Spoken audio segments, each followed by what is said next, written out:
Today we're going to be talking about my favorite long run for the marathon.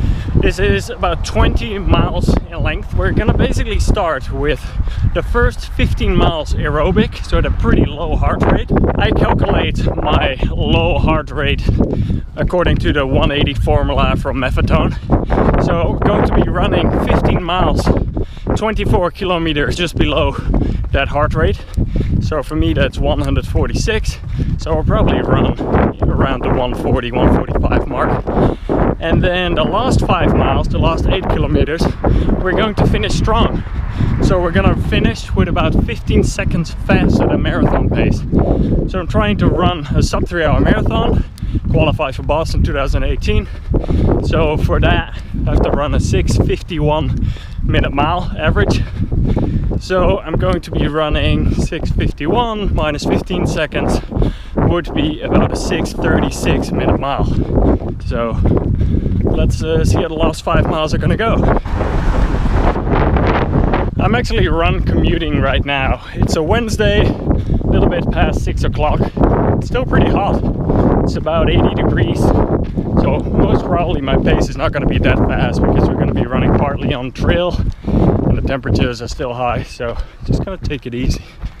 First we got a little fence. Yep. So there we go. So yeah, today we're going to start with 15 miles aerobic. So let's get started.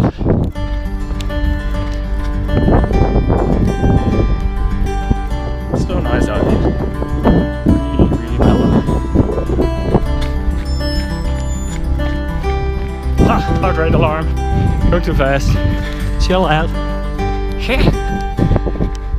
With the higher temperatures and with some of the hills over here on a trail terrain, definitely notice that the first 15 miles are gonna be rather slow. I actually really want to train this well.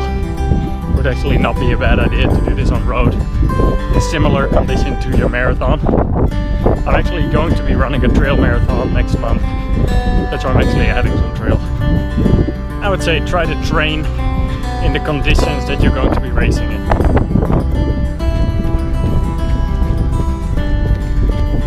Look at that, beautiful.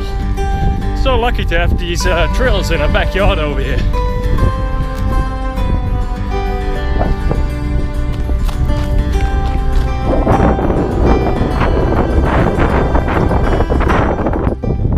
One of the main advantages of this is that when you hold back at the beginning of a run, you're teaching your body to really reserve a little bit of energy.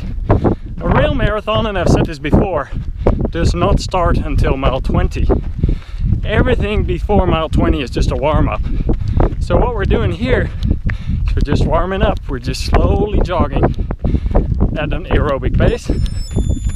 Actually, because I'm on a hill in the heat, even right now at like 11-minute miles, I'm already hitting my aerobic pace. But anyways, we're going for a slow jog, and then once we get to mile 15, boom, then it's really to work. So you're teaching your body, hold back the energy, so when it's go time during a marathon, you really know when to go.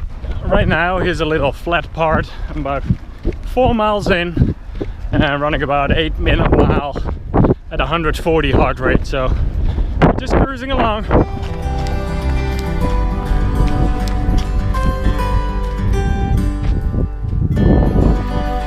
Well, let's get some climbing.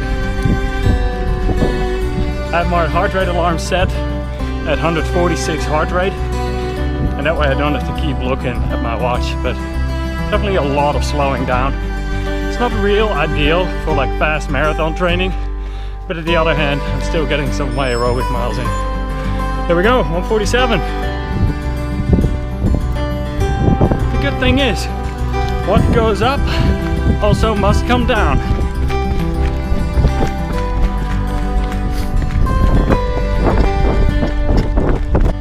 I'm about 8 miles in, and it's way too steep to run. I think it's about a 500-foot climb over here, as you can see behind me. I'm just going for a short little mellow jog, or actually a mellow walk, until we get to the top, and we can start jogging again.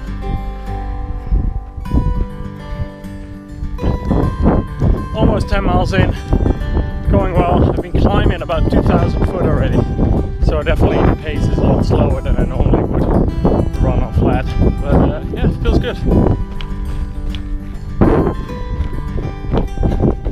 This was an interesting one that just happened. I just got passed by two guys, and they didn't even go that fast, but because I'm trying to keep my heart rate low, they actually went by me. And normally I would think, oh, I can run that fast, so I can run faster. Yet right now, just have to leave the ego at the door and just keep running slowly, because I have to hold back right now. Hello.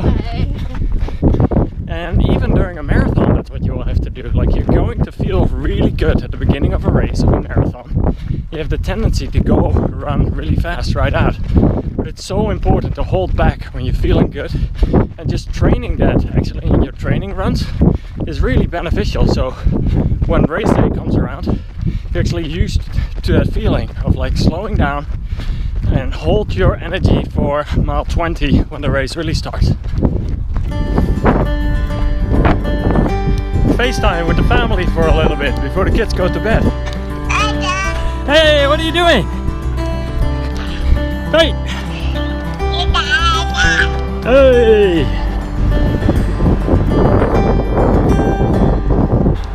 And it's already dark. Almost 15 miles over here.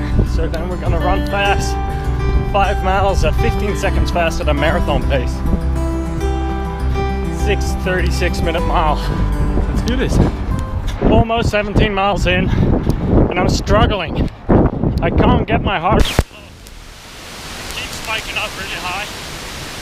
I finished at 20 miles and that did not go according to plan. The last few miles my heart rate kept going up super high and I just was not feeling it.